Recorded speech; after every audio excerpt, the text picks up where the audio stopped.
All right, here with Gui Mendes. So we just finished the IBJJF GP here in Austin. First off, what do you think about the event? I thought it was amazing. It's the type of event that I want to see growing in the jiu-jitsu community. I love watching Gi and no Gi, but with AOJ being mainly a Gi academy, I feel like we need this kind of event to keep pushing us, to keep motivating us to work hard to build the competition team.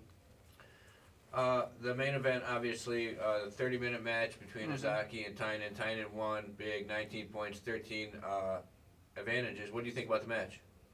I thought it was really good. I think this time Tainan was able to display who he really is. I said that in a couple interviews, leading up to this fight. The scenario that he faced Isaac in the first match was very different than the scenario that he is today.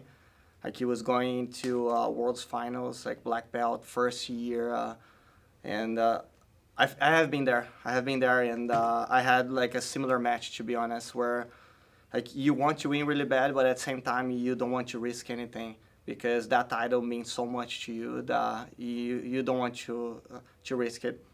And after you experience more in the black belt, you start focusing more on performance, and that's what he has been saying, and I have been pushing him to do. Like just winning, like is not motivating for him anymore, and like he wants to perform and he wants to show like a better. Like his goal is to break the record. Like Marcelo holds the record in the middleweight division, and just like any new generation, I think we have the potential to be better than the last generations, and to be better, you have to dominate more, and I think that's what exactly what has been doing. This division was once belonged to Terry and Marcelo, and I think like to give those guys like the I think like the I think the same kind of the performance, like to give the fans, I think like the same kind of performance that those guys once were able to provide to show us. Like I think like he needs to push himself and be better every time because it's a division of legends, and he's going to be one of them. I look forward to see him becoming a Hall of Fame in the sport in the future. The Izaki match. Obviously, Izaki is a very good guy with tactics, with strategy usually. The way you guys forced the half guard, flattened him out to pass and all that, was that your guys' strategy coming into the match? Yeah, we're actually releasing instructional, teaching people how to strategize and how to study opponents, and then we're gonna announce in the next couple of days.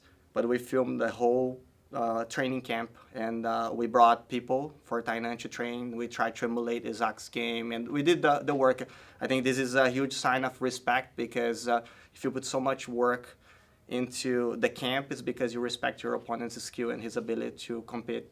And we respect that. We knew the potential that Izaki has, and he is a good competitor.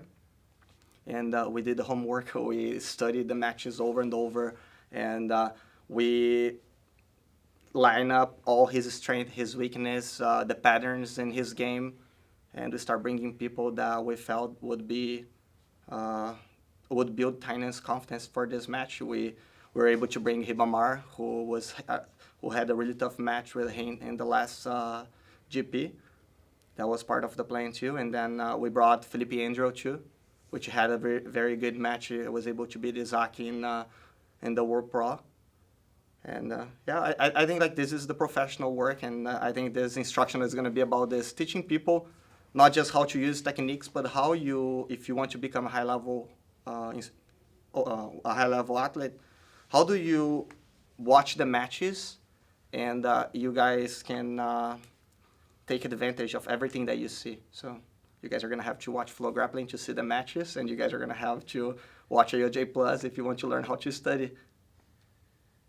All right. So for this season, my last question for you. I was at your gym the other day, and the level just looks to have skyrocketed from blue to black belt. You got a killer team. I mean, AOJ hasn't been competing on its own for too long, just a year or two. Like, what do you think this year at Worlds? What do you think it's going to be like for you guys?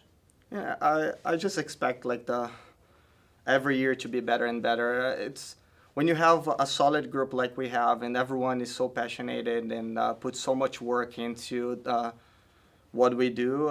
You can't expect less. We chase perfection every day. I know perfection is something that it's impossible to reach, but I think that chasing perfection is not impossible, you know, and I think that's what's going to put you in the next level.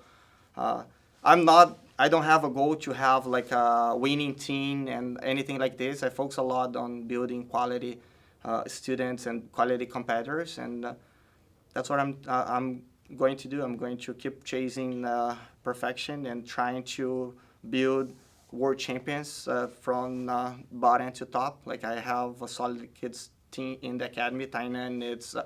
And a lot of the guys that you see in the black belt now are helping me to raise these kids to become high-level athletes.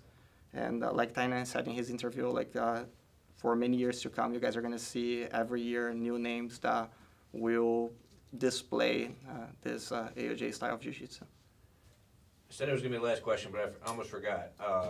I was talking about Tainan. We forgot about Johnatha Alves won the men's JP today. So he went 2-0. How do you feel about Jonatha's performance? I thought it was amazing. I thought I spoke about this in the interview with you guys. The plan for him was to give his best without thinking about the win or loss.